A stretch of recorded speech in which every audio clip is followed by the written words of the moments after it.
Hello everyone, welcome back to my channel. Last week I started talking about CVA, childhood verbal aggression, and I touched upon it and I let you know that I would be going more in depth about it. So I want to do a series, or I'm going to be doing a series on it. I'm here at my house in the mountains. Actually, I'm going to show a video of that as well later on this week. But yeah, so I wanted to just go a little bit more in depth about CVA. The reason that I started thinking about CVA, and actually I did my research study on it and completed my doctoral dissertation on it, was because I noticed that so many people seem to have been affected by it, which makes me believe that it's more prolific than a lot of people give it credit for. So one of the things that that piqued my interest about it as well was I was watching this television show. It's called, or it was called, I don't think it's on anymore, America's Next Top Model. And one of the contestants on there, she decided to drop out of the contest even though she ended up in the top 10 finalists.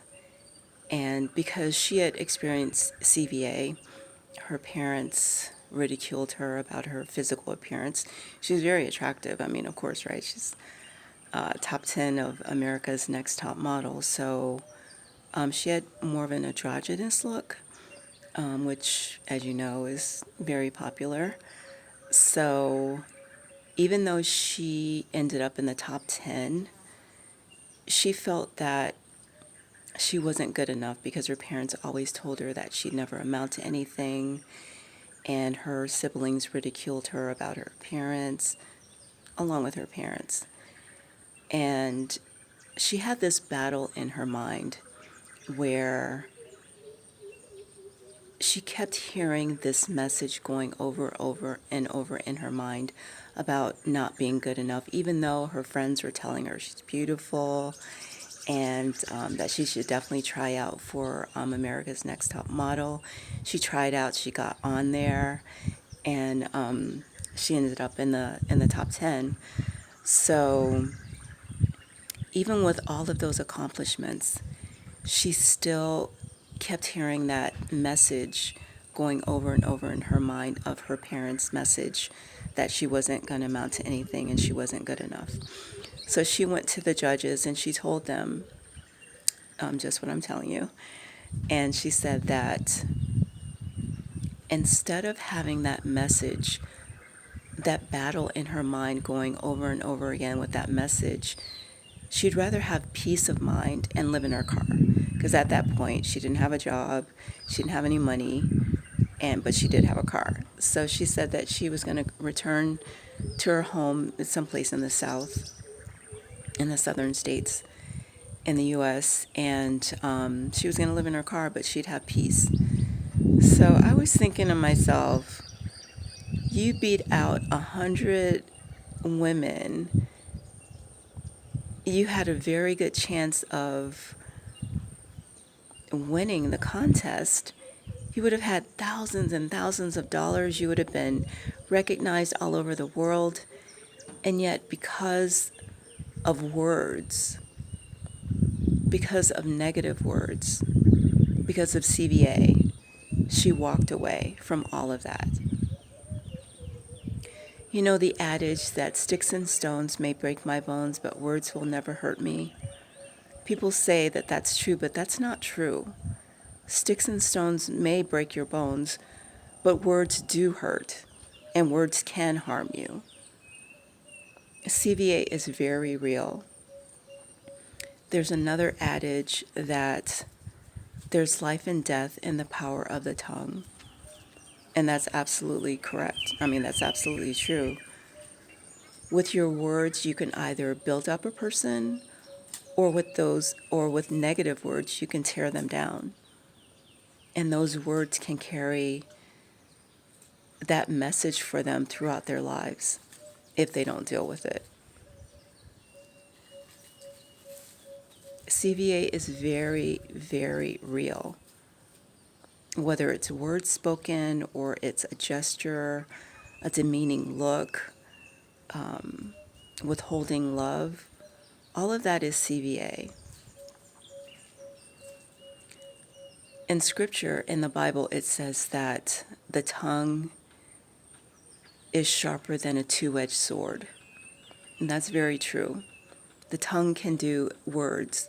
The tongue, words, can do a lot of damage. But the tongue can also build people up.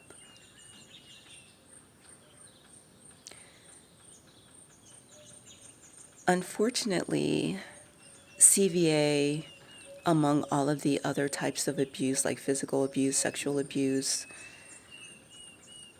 has been the least studied of all of the other forms of abuse.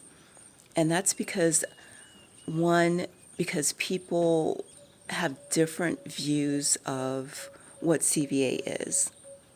When it's very apparent that CVA can be, as I told you before, can be overt or can be covert. Another reason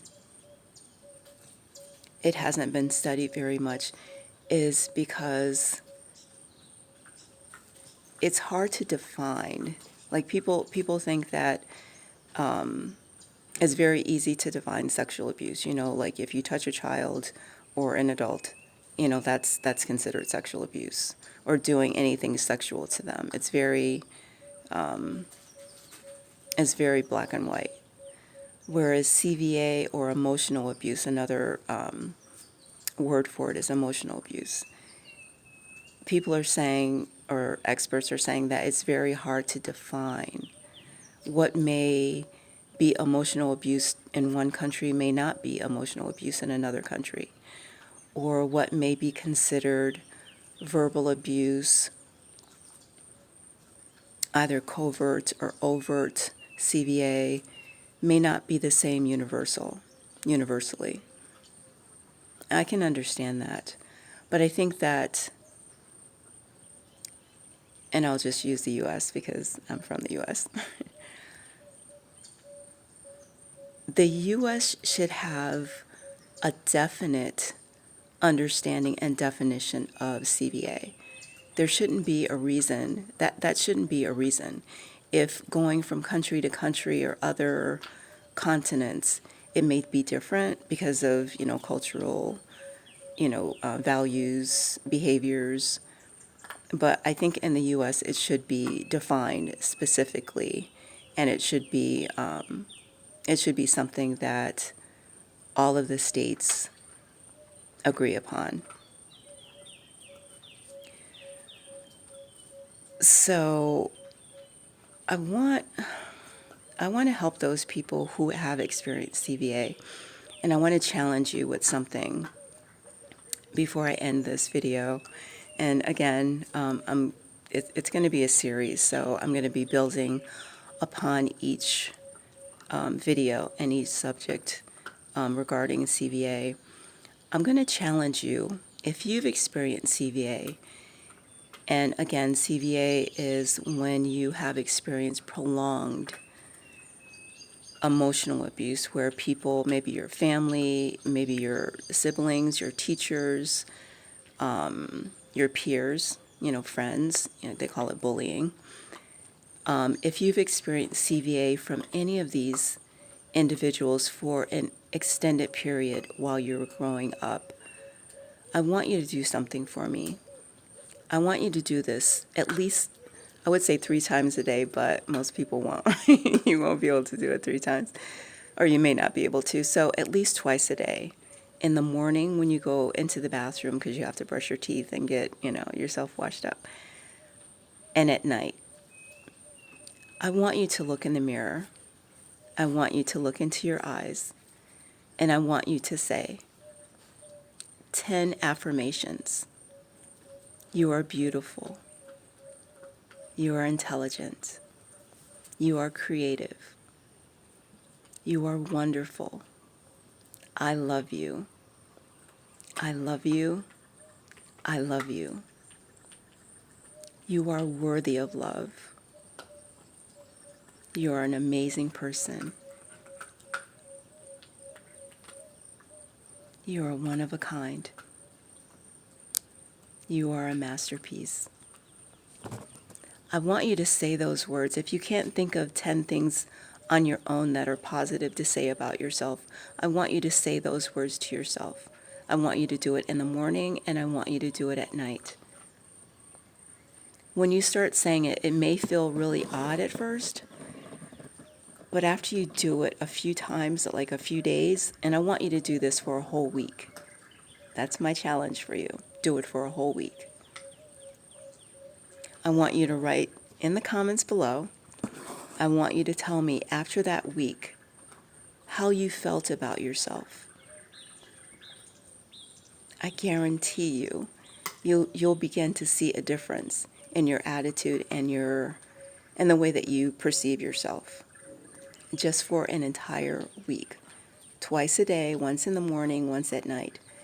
If you're able to do it once in the morning, in the afternoon, and at night, that would be even better. But just 10 things, positive things, say about yourself. And again, if you can't think of anything, use the words that I just gave you. All right, guys.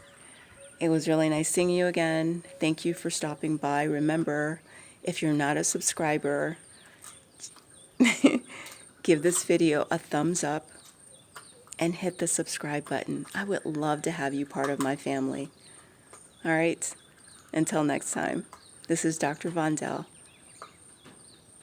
You are wonderful. You're finding love in Africa.